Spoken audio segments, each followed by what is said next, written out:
Welcome back to Wondered Bliss, the show for the miserable and misled, who hope for love and peace but have found frustration and opposition instead. I've found it too. But my name is Kevin. I'm an artist, a poet, and a recovering fool who's made every fucking mistake in my life, but has learned a thing or two and hopes to share what I can. Offer a little bit of help to someone who may need it, and what I have to offer is my poetry. So I've been going through my books page by page, poem by poem, talking about every frustration, every hope, joy, and lesson that I've learned, with hope that it may do something for you, help you through your struggle too. But this is my first book, What Struggle Brings, by me, Kevin Faulkner. I'm here on page 151. This poem today, it's titled The Sun. And I'll read it to you and we'll talk it out. The sun is bright as hell, but there are never bitter rays, I'm thankful. There's not a cloud in sight to hide the light of life, I'm grateful, but somehow I'm still depressed. Somehow I'm still convinced I don't deserve this. Like I'm better off in darkness. I've been bitter, love is far-fetched, but the sun's still shining on me.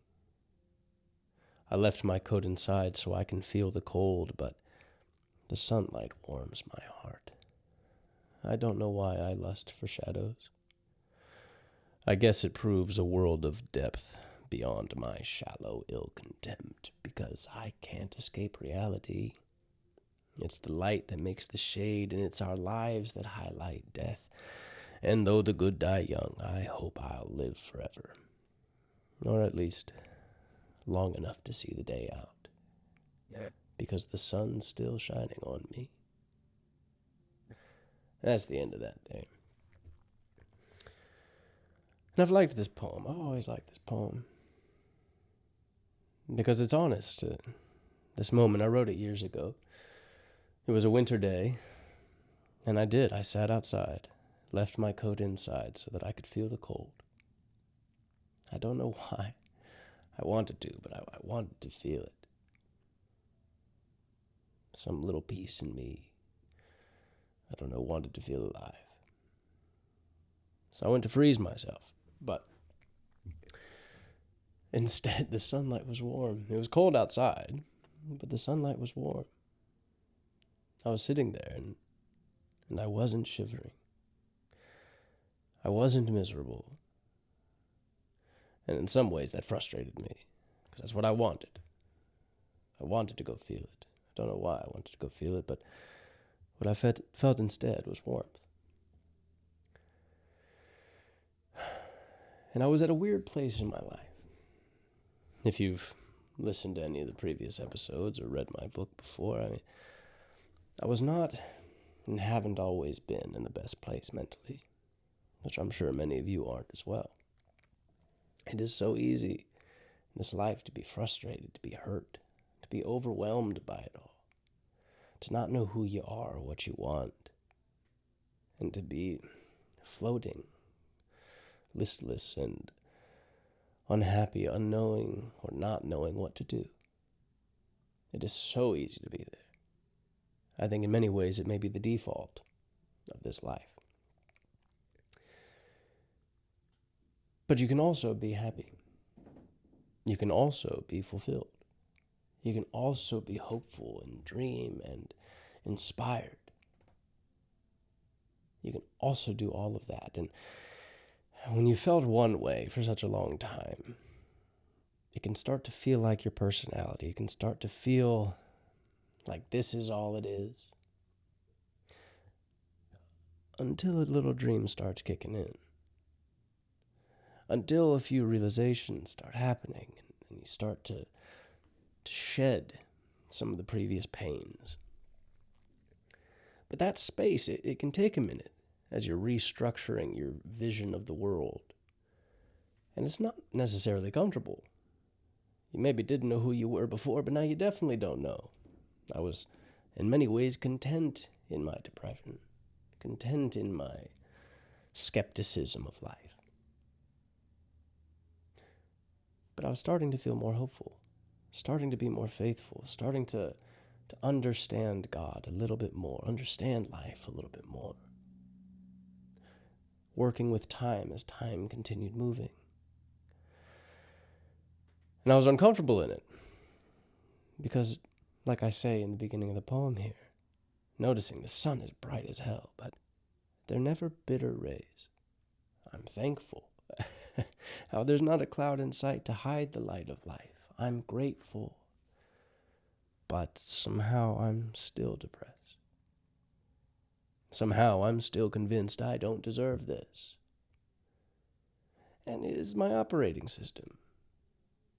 It was the lens that I was viewing my life through every day for years. I don't deserve this. Life is miserable. Oh, woe is me. And it sounds dramatic because it is. And if you're feeling the same way, you are dramatic. You are. Because life is full of drama. You should be dramatic. To love with all of your heart is just as dramatic. To hope and to be faithful, to dream and to be inspired is just as dramatic. It's just a happier drama. Rather than a miserable and petulant one.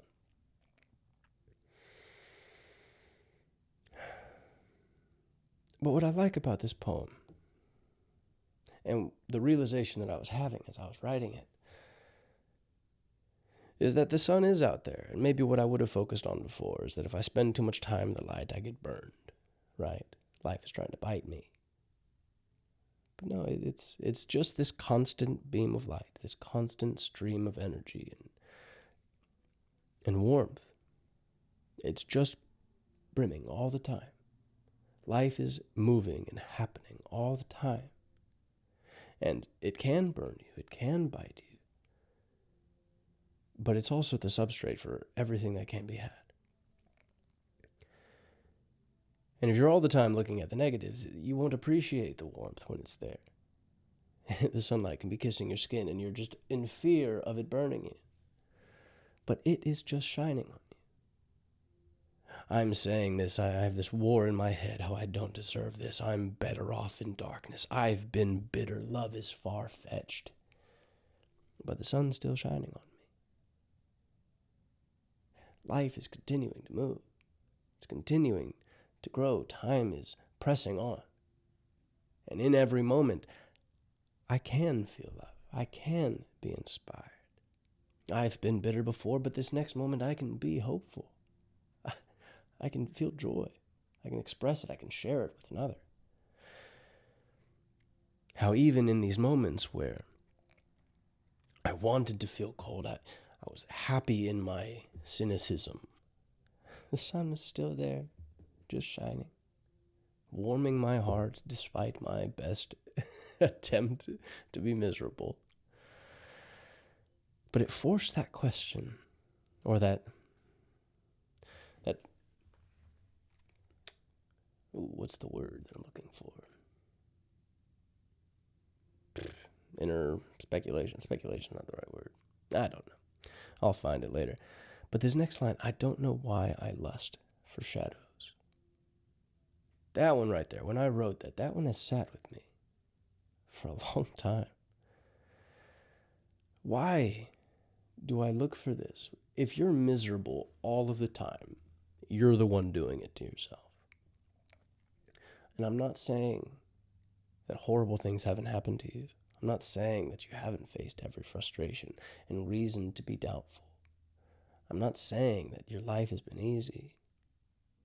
But if you are walking around miserable all of the time, it is you doing it to yourself. It is you refusing to admit that there is beauty and wonder and everything in between. And that if you allow yourself to experience it, that you can feel it to its fullest. It's you refusing that. It's you being stubborn in your own negative framework. It's you.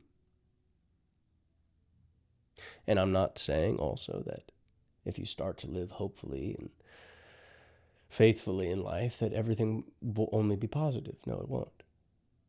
You'll find everything in life. That same light that warms your skin does burn you if you're not careful. But if you lived balanced, then you can enjoy it. And you can live relatively burn-free, relatively free of scars. But if you try to avoid it all, you try to spend all of your time in the dark and cold, you will absolutely ensure that you never feel the warmth. You will. And this next little bit, I'm talking about why I lust for shadows. I don't know. I guess it proves a world of depth beyond my shallow ill contempt. I'm frustrated in my own feelings. I can say it right here, my own shallow ill contempt. I know that it's my fault. I know that I'm choosing to be miserable, but yet I choose to do it. Yet I chose to continue on. Why? It's proving this depth. I can't escape reality, I say. It's the light that makes the shade. And it's our lives that highlight death. The miserable, it's there because of the good. But it's also there because of what makes the good good. I say it over and over again because it's been the most important understanding of my life. Why I should be grateful when there is so much negativity in the world, when there is so much potential for pain and misery. We see it every day, don't we? It's every day popping up in the news, every reason we should be afraid, everything that can go wrong. It's always there, isn't it? And it is. Why should I be grateful? Why should I be faithful? Why should I be happy? Why should I risk it if it's just going to be squashed? Why should I? When all of this bad, this evil exists,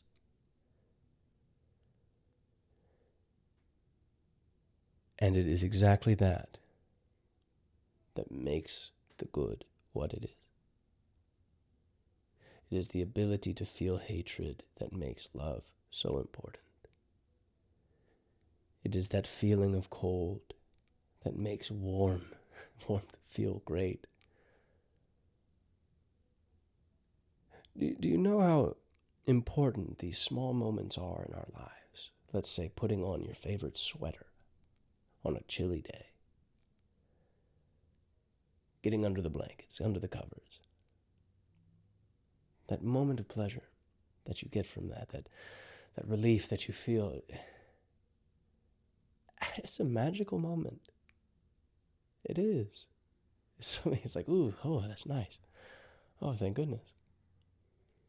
But you cannot have that moment unless you were freezing fucking cold. If you were always warm, you wouldn't have a favorite sweater. You surely wouldn't. If you were always warm, you'd probably be sweating. And the contrary, being too hot, you walk into an AC-controlled room, and it's like, oh, that relief. It's the contrast here. It's what gives meaning to your life. It's what gives you the chance to experience. It just comes at the cost of contrast. Comes at the opportunity for the other. But that is what allows any of it to happen and to exist. So it has to be there. And you can fight that, you can be angry about it, you can try to argue it away, but you can't. I've tried to.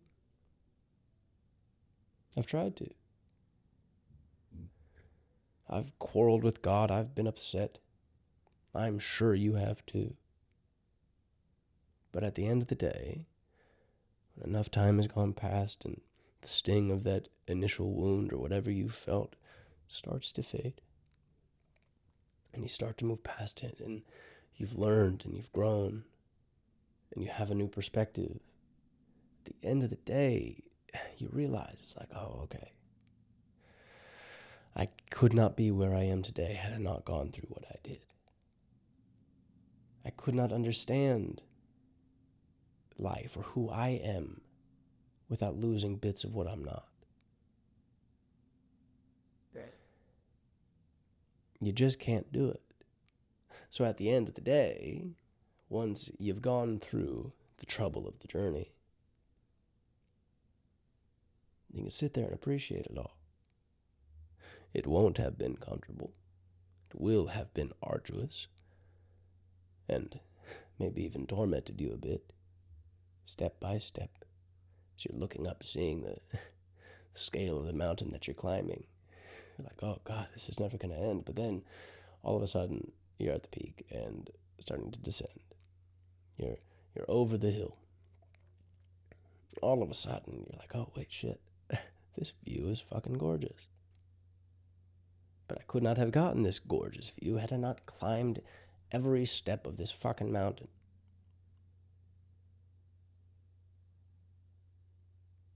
Do you see what I'm saying? Understanding this, it's fucking huge.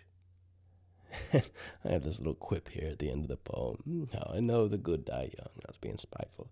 I hope I'll live forever. Or at least long enough to see the day out. Because the sun's still shining on me. And that right there, it's everything that needed to be said to that poem. Every realization I needed to have that day sitting out in the cold. That I have been miserable. I have been bitter and angry, resentful. But the sun is still shining on me. This day is still going. Yep. I could hope to end it all. And at times I have. When I really did not understand this. I really could not see the value that any of it was bringing me.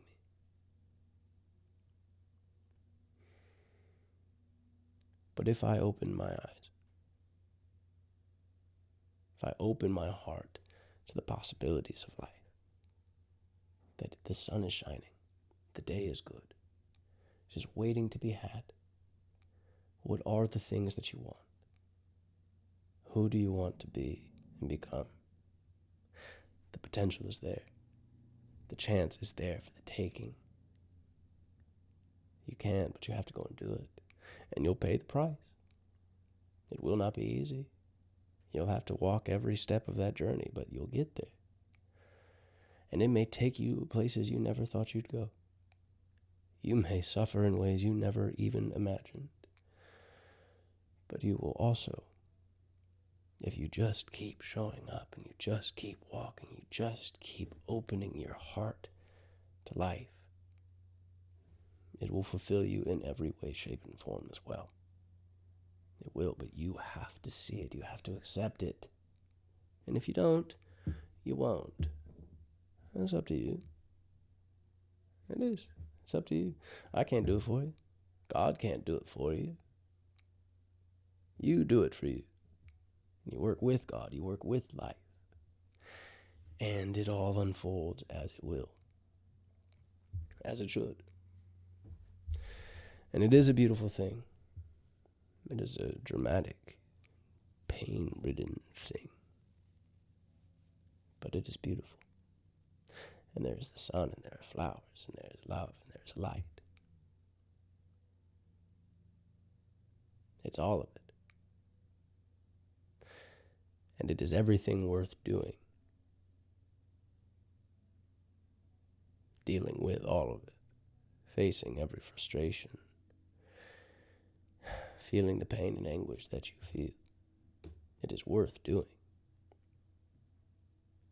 And it sucks. It's miserable. Oh, but it is good. If you just give it time. I don't know what there is else to say about this poem. Or about this exact insight, I don't know.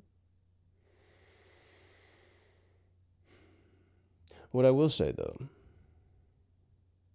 is that if you are also miserable and depressed and unhappy, look at the patterns of your life. What have you been doing? More than likely, you've been sheltering yourself in. Probably not going outside very much either. That happens all the time. If you feel depressed, you don't want to move, you don't want to exert energy, you don't want to fucking do any of it. Fuck all of that, right? But go spend some time in the sunlight. Let it kiss your skin. Let yourself feel the warmth. Get some fucking vitamin D in you, too. If you're inside all the time, you will be vitamin D deficient. You will be more sickly, which will make you feel more miserable. You won't be connected to the world. Go touch some grass. There is a thing called grounding that's real, that so many of us have been just disconnected in every way. We wear rubber-soled shoes. We never touch the ground. We're separated from it. We're up in our houses. We're on a wooden floor that doesn't conduct well. We're electric beings. And if you're never touching the earth, you're never grounding, there is an ion exchange that happens. It's real. Check it out. Google it if you don't believe me. Go touch it. Go let that energy exchange happen. And it will start to relax your system. There's a magic of just being outside and indulging in the world. Being in it. Being with it. Or from it. You should. And if you feel disconnected, if you feel miserable and just wrought with despair, go spend simple moments. Go just be with life. Let your worries subside for a moment and just be. Do that enough, you won't even remember why the fuck you were upset. Or you will, but you just won't care quite as much. Because, you were having a lovely day. And it was beautiful outside, and you looked around, and you got to experience something. You allowed yourself to see the magic in it. And all of a sudden, your day is filled with wonder. It's simple, and it's annoying how simple it is. Because if you're feeling frustration with life to the fullest depths that you can, it should be just as complicated to get out of it, but it's not. It's more about releasing that and letting yourself experience the good. Letting it soak in. It's already there, like the sunlight, always shining. It is there. But if you don't let yourself, you won't experience it. I've been frustrated by this too. But it is the truth. So go out, see the sun. If there's someone that you love or want to love, go say hi. If there's something that you want to do, go and fucking do it. Live your life. And all of a sudden, at the end of the day, you'll be all right. And you can die a happy man or woman. And it will be good. But all right. Go have a good day. Find a way to make it good. We'll be back here next time. Peace.